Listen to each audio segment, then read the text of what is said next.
Happy Christmas guys. So ഇത് നമ്മൾ dragon മാർട്ടിൽ പോയപ്പോഴത്തെ Christmas vibe കാഴ്ചകളാണ്. ഇതോ മഞ്ഞപ്പൂപ്പനുണ്ട്.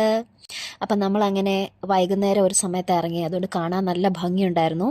ശരിക്കും നമ്മൾ 2 ദിവസം മുന്നേ എടുത്താ കേട്ടോ. അതെ, വീണ്ടും ക്രിസ്മസ് വൈബ്സ്. നിങ്ങൾക്ക് അതിനകത്തൊരു റെയിൻഡിയറിനെ കാണാവോ? നോക്കിയേ.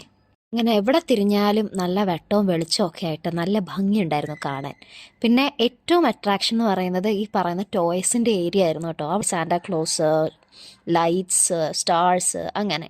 പിന്നെ ഡ്രസ്സിൻ്റെ സെക്ഷനിൽ ഏറ്റവും വെറൈറ്റി ആയിട്ട് തോന്നിയത് ഇതായിരുന്നു. പിന്നെ ഇത് കണ്ടോ, നല്ല ഭംഗിയില്ലേ കാണാനായിട്ട്. ഞാനിത് ഫസ്റ്റ് ടൈം ആകട്ടോ കാണുന്നത്. നമ്മൾ തൊട്ടാ പൊളത്തൊന്നും ഇല്ല, പക്ഷേ നല്ല ഒറിജിനാലിറ്റി ഇല്ലേ. പിന്നെ ഈ ലൈറ്റ്സ്, കുറേ സ്ഥലങ്ങളിൽ ഇങ്ങനത്തെ സ്റ്റോൾസ് ആ മാളിനകത്ത് തന്നെ ഉണ്ടായിരുന്നു. നമുക്ക് ശരിക്കും പറഞ്ഞാൽ കണ്ട് കൺഫ്യൂഷൻ ആകും. വാങ്ങിക്കാനായിട്ടൊക്കെ വരികയാണെങ്കിൽ നല്ല രീതിക്ക് തല പുകഞ്ഞ് ആലോചിച്ച് വാങ്ങിക്കേണ്ടതായിട്ട് വരും കേട്ടോ. പിന്നെ ടോയ്സിൻ്റെ സെക്ഷൻ ഡീറ്റെയിൽ ആയിട്ട് നമുക്കൊന്ന് നോക്കാവേ. കുറേ അറിയാവുന്നതും അറിയാത്തതുമായ ക്യാരക്ടേഴ്സ് എവിടെ നോക്കിയാൽ ബൂബു ഉള്ള കുറച്ച് സ്റ്റോഴ്സ് കണ്ടു. അപ്പോഴാണ് ഇൻട്രസ്റ്റിംഗ് ആയിട്ട് തലയാടുന്ന റൊണാൾഡോയും മെസ്സിയൊക്കെ കണ്ടത്. ഇവിടെ മെസ്സി റൊണാൾഡോ മാത്രമല്ല, ജോക്കർ ഉണ്ട്, നറൂട്ടോ ഉണ്ട്, അങ്ങനെ കുറേ ആനിമേ ക്യാരക്ടേഴ്സ് ഉണ്ട്.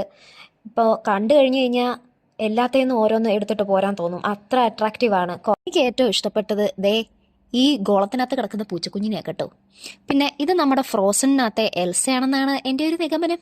പിഞ്ച് മനസ്സാ. അങ്ങനെ നമ്മൾ വന്ന കാര്യം സാക്ഷാത്കരിച്ചുകൊണ്ട് തിരിച്ചു പോകുകയാണ് ഗായ്സ്. Okay, by.